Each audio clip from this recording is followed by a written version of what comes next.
I didn't plan on doing this, but I just went back to the page, and Sanjay's already put up a rebuttal. You want to hear it? I know you do. Yeah.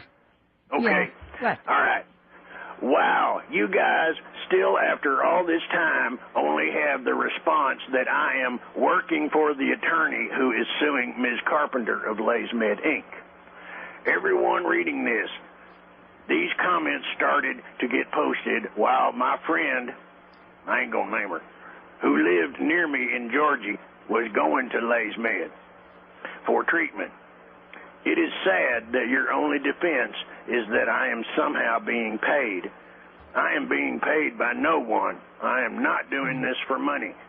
I did agree to help the lead plaintiff contact ex-patients who had either died or had bad results and send them to her attorney, Will Bond, who happens to work for the oldest and most prestigious law firm in Arkansas. We already talked about that. I have nothing to do with some school in Arkansas.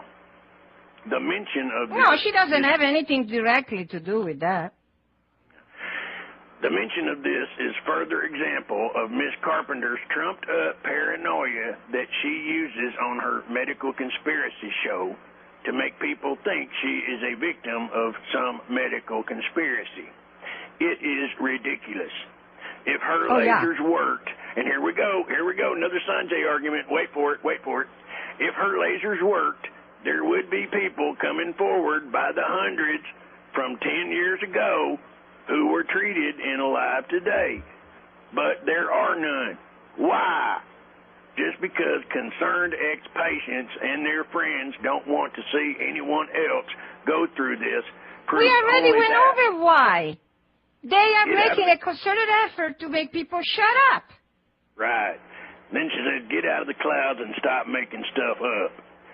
Anyway, I just... Oh, yeah, right. She didn't waste We no are time. making things up. Yeah. We are making things up. That's funny.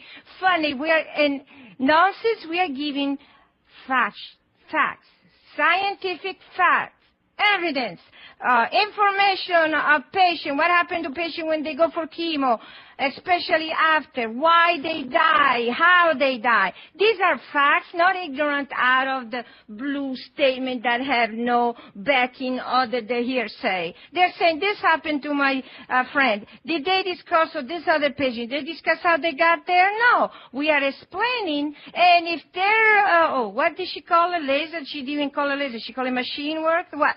Okay. She said laser. Okay.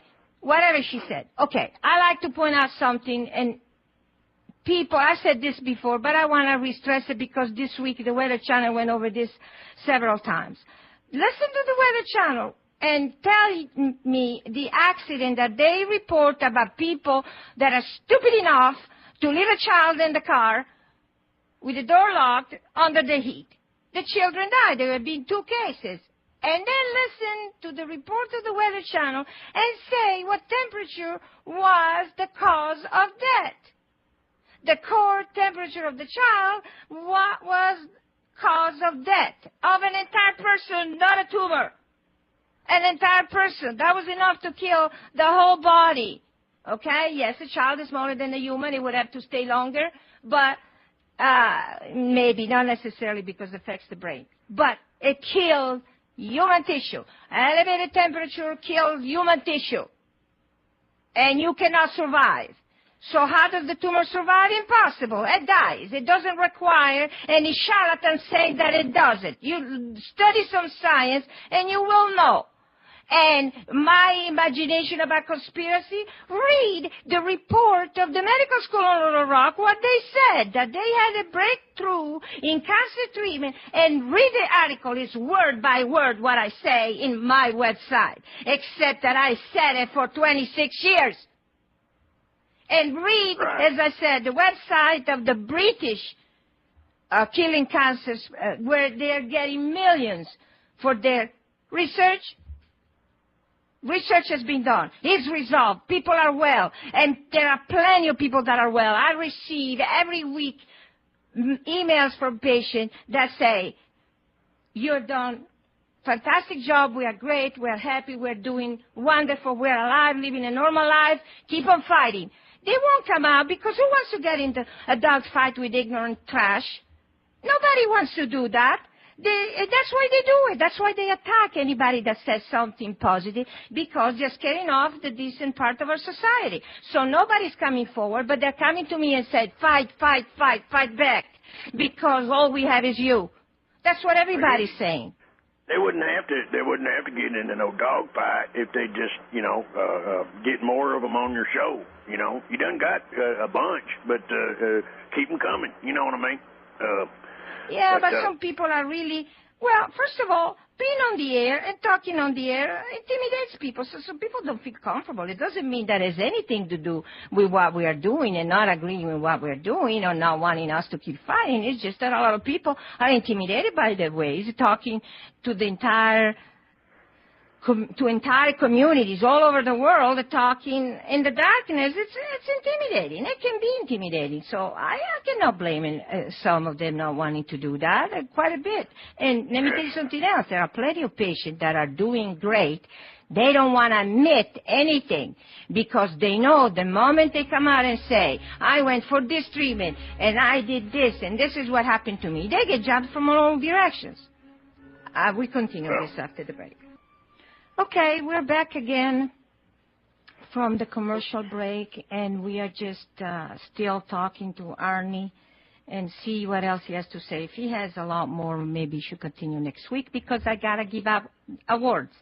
Okay. Okay. Well, Arnie, what's the situation? I try to wrap it up here real quick. Let's see, because I had just a couple more things here.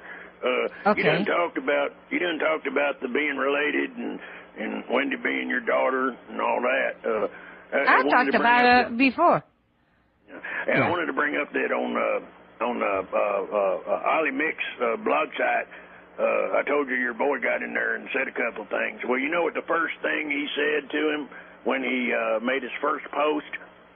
He didn't argue nothing. The first thing he said was, "Hello, Randy Simmons, husband of Wendy Simmons, Lase Med office manager." It's like they must think that's a bad thing, I guess. But why? Why? I don't know, but your boy did say something though about them patient videos that's on YouTube. One of them being a surgeon, and the other being melanoma. And of course, the only response he got was Ollie Mick talking about the leg man again. Everybody wants to talk about that leg man.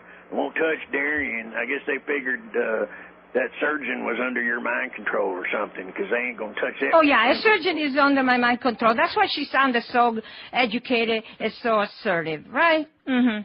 Right. Okay. So what did he say about the leg guy? What now? What did he say about the leg guy? Oh, just asking. Well, we want to know what happened to him, because they know that was a really bad case. And they don't want to talk about the Darian case, and they don't want to talk about the surgeon case. But we're running short on time. But I want to one last thing that I want to mention here to you. Yeah. I know you. It's kind of back to what that man in. I think it's your boy, but the Who Cares person that put that blog post on Dr. Henderson's. What he said about coordinated slander. I know you've been keeping up with the news. You know about that Shirley Sherrod? Yeah. That USDA lady who lost her job. And you know, that was over one slander blog. One blog, Dr. Carpenter. One. Well, I just read that she is suing the pants off of that bozo who put it up. I just want you to tell me this. She done it. It's all over the news. One stinking blog did that much damage. Now, what are you going to do to a whole army of bloggers being bird dogged by one crooked lawyer?